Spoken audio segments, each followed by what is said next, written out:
మేము అనని మాటల్ని, మా పార్టీ అనని మాటల్ని మీరు ఆపాదించుకొని అనుకొని నేను ఇట్లా చేస్తా అట్లా చేస్తాను ఆ బీరాలు పలికేది ఎందుకే మేము అంటున్నామా ఎప్పుడన్నా? రేవంత్ రెడ్డి కాంగ్రెస్ పార్టీకి సలాం చేస్తాడు, సంతోషం, ఆ పార్టీలో ఉన్నప్పుడు చేయాల్సిందే. మరి బీజేపీకి ఎందుకు గులాం చేస్తున్నావా? బీజేపీ గులాం చేయకపోతే బీజేపీ నాయకులు ఇప్పటికీ 4 సార్లు మాట్లాడిండ్రు. ఇదే లక్ష్మణ్ గారు మాట్లాడిండ్రు, అంతకుముందు కిషన్ రెడ్డి గారు మాట్లాడిండ్రు. ఏం మాట్లాడిండ్రు? పార్లమెంట్ ఎన్నికల తర్వాత మీ పని అయిపోతుంది, ఇక్కడ ఏకనాథ్ షిండే పుట్టుకొస్తాడు, ఎవరో ఏకనాథ్ షిండే మీరు చూస్తారని మాట్లాడిండు. మరి చేతనైతే లేదా? దొమ్మలు లేవా? ధైర్యం లేదా? బీజేపీని నిలువరించే మాటలు మాట్లాడావా? చేత కాదా? మేము అన్నావా ఆ మాట? దింపేస్తామని బీజేపీ వాళ్ళు నేరుగా మాట్లాడుతుంటే వాళ్ళ మీద మాట్లాడడానికి చేత కానీ రేవంత్ రెడ్డి ముఖ్యమంత్రి బీజేపీ మీద మాట్లాడడానికి నీకు దమ్మే లేదు. మోడీ గారు వస్తే పోయి ఒంగొంగి దండాలు పెడుతుంది.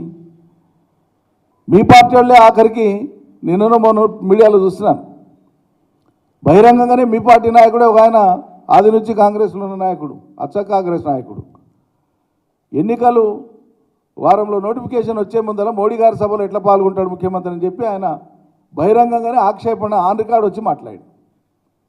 దీని అర్థమైంది, బీజేపీని మోడీ గారిని ప్రసన్నం చేసుకోవడం కోసం రాష్ట్ర ముఖ్యమంత్రి రేవంత్ రెడ్డి గారు ప్రయత్నిస్తున్నది కనిపిస్తలేదా ప్రజలకు?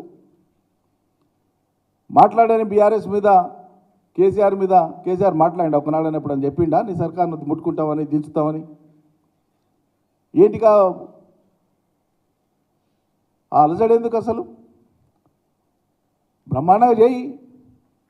గతంలో కూడా చెప్పినా, మొన్న కూడా చెప్పినా, నిపుణులు, నిష్ణాతులు, విఘ్నులు, గొప్ప గొప్ప వాళ్ళ సలహాలు తీసుకొని కేసీఆర్ కంటే ఇంకా గొప్పగా ఎట్లా చేస్తావు చేసి చూపి అభినందనలు తెచ్చుకో. గాపని చేయమంటేనే నేను తిడతా, కేసీఆర్ను తిడతా, బీఆర్ఎస్ను తిడతా, బొంద పెడతా, లివనియను ఒక సైడ్ తెచ్చుకో, మొగోడి అయితే ఇదేందండి నాకు అర్థం కాదు. దమ్ముంటే ఒక జాతీయ పార్టీగా బీజేపీని ఈ రాష్ట్రంలో నిలువరించేటువంటి పని ఒక్కనాడైనా ఏమైనా మీరు చేసిర్రా ఎప్పుడైనా? నేరుగా నీ ప్రభుత్వాన్నే కూల్చేస్తామని చెప్పి బీజేపీ వాళ్ళు మాట్లాడుతుంటే దానికి రిప్లై అనికే చేతగాని వాళ్ళు మీరా మా మీద మాట్లాడేది? ముందు మీ సంగతి అట్లా చూసుకోండి.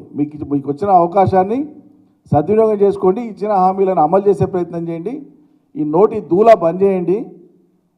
ఈ ఎంత మాట్లాడితే అంత ఓట్లు వస్తాయని మీరు అనుకుంటున్నారేమో, తప్పది. మీకు ఎవరన్నా ఉచిత సలహాలు ఇచ్చేటోళ్ళు అటువంటి సలహాలు ఇట్లా ఇచ్చిందేమో, తిట్టకంతోనే నీకు పేరు వచ్చింది ఇంకా తిట్టు అని చెప్తున్నారేమో, నాకైతే అర్థం కాదు. అది పతనానికే దారితీస్తుంది తప్ప శ్రేయస్సుకు ఉపయోగపడదు, గమనించమని కోరుతా ఉన్నా. పోయినంతకాలం నిందలేసేటువంటి పని చేయవద్దని చెప్పి చెప్తూ ప్రజల్ని కూడా గ్రహించమని మేము విజ్ఞప్తి చేస్తున్నాం. చేసిన పనులకు మేము ఓట్లు అడిగినాం గతంలో. రాష్ట్రం తెచ్చినటువంటి సంగతి ప్రజలు గుర్తు కాబట్టి మొదటిసారి అవకాశం ఇచ్చిండ్రు, పని చేసినాం కాబట్టి రెండోసారి అవకాశం ఇచ్చిండ్రు, మూడోసారి ప్రజలు వీళ్ళు చేసిన ప్రచారం కావచ్చు, కొన్ని కారణాలు, అనేక కారణాలు ఇటీవలి కాలంలోనే మేము విశ్లేషించినాం, చెప్పిన వివిధ సందర్భాల్లో. కారణాలు ఏమైనా సరే కాంగ్రెస్కి అవకాశం వచ్చింది, అసెంబ్లీ ఎన్నికలు అయిపోయినాయి, ప్రభుత్వం ఏర్పడింది. వాళ్ళు చెప్పిన పని చేస్తుండ్రా లేదా ఇది గమనించామని ప్రజల్ని కోరుతా ఉన్నాం. కాంగ్రెస్ నిజంగానే ఎన్నికల సమయంలో చెప్పిన మాటలు అమలు చేసింటే మీరు వాళ్ళకేంటి మేమేం ఆక్షేపించాం. మీ అంతరాత్మ చెప్తే నిజంగా మా బతుకు బాగైంది, కేసీఆర్ కంటే రేవంత్ రెడ్డి వచ్చినాక మా బతుకు 2 అడుగులు ముందరకు పడిందని మీరు భావిస్తే మీరు నిర్ణయం తీసుకోండి. అది కాదన్నప్పుడు విఘ్నత ప్రదర్శించమని చెప్పి నేను ప్రజానికానికి విజ్ఞప్తి చేస్తా ఉన్నా. నమస్కారం.